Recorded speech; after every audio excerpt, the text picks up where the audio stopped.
I never knew what could be told about my great-grandparents, at least until I was sitting on the couch one day with my mother looking at old photo albums. I came across photos of my young mother, of course, and photos of her side of the family from my grandparents, my aunt, my uncle, and my grandparents' parents. It felt truthfully nostalgic in wake of my grandfather's passing this mid-March of 2020. My mom's side of the family is ridiculously spread out now compared to prior years. I could probably count on my hands how many times I've seen my grandparents, as well as my uncle and aunt, simply because, well, $600 to $800 worth of plane tickets a year just wasn't our fortune. My mom's side has lived out in San Diego, California since before I was born. In fact, since my mother had entered University of Rhode Island for her undergraduate. So, granted, there's been a bit of disconnect on my father's side that I've been able to at least piece together over the years since I've gotten to hear all of the stories. My mother's side, well, not so in depth. So out of curiosity piques my question. Mom, what about Grandma and Grandpa? And what about my great-grandma and grandpa? Why don't I know much about them? Well, my grandparents never really made the time to tell these stories, not because they didn't care or didn't want us to know. It really was on account of their time devoted to, well, spending time with us, since we lived on opposite sides of the country and time was always a limitation. After I'd found a book that my mother had collected that had comprised of many historical accounts and different maps and family trees that I didn't even know existed of this side of my family, I used it as a great research point and learned a plethora of information on things I never thought I would know about my great-grandparents. So it begins as such. The story begins here in Austria, but it doesn't end here.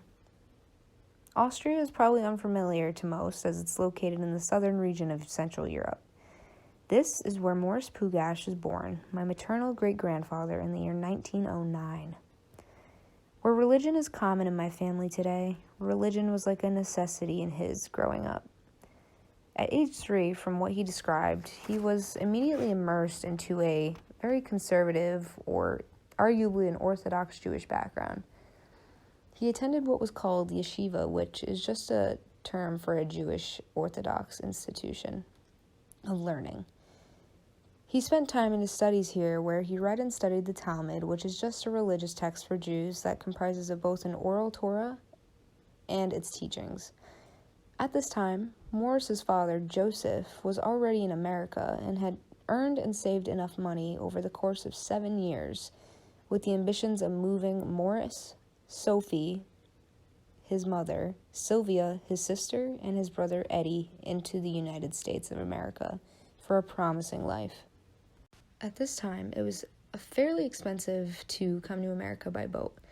It was also typical in this time period for the paternal figure to be the first to travel over, then, in turn, making enough money to bring over the family.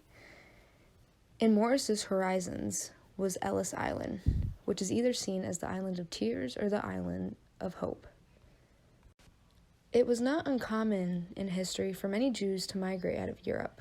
This stemmed from a law that had passed in 1827 in the region of Eastern Europe that Jews were required to serve in the military for at least 25 years.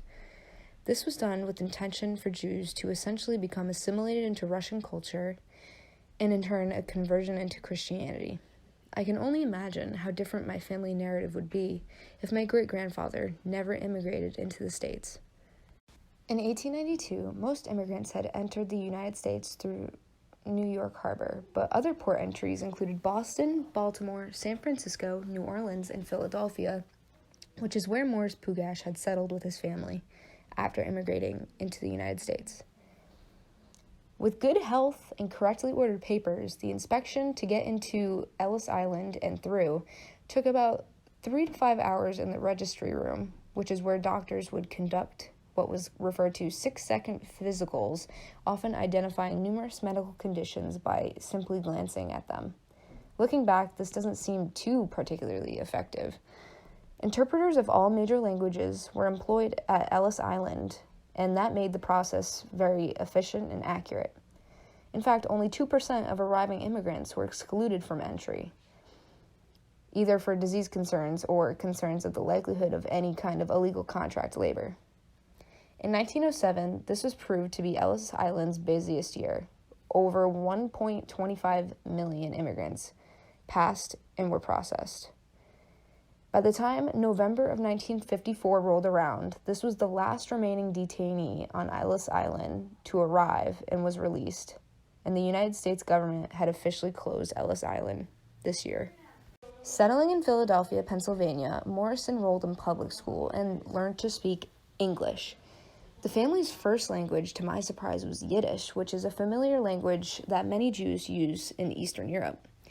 At Morris's first job, he began making 75 cents a day at his neighborhood movie theater, later working for a company that produced radio horns, but they wanted to send him ironically to Canada, and I don't think he wanted to leave the country once more after his trek to get here in the first place. Morris traveled to Israel in avoidance to the country's terrible Great Depression in 1929, and once again, he was hoping life could be better once more. He lived in Kibbutz, Israel, working on a banana plantation, and enjoying his time, he ran into a case of malaria. 2 years later, he returned back to the States. He immediately found work again selling shoes in a department store in his return.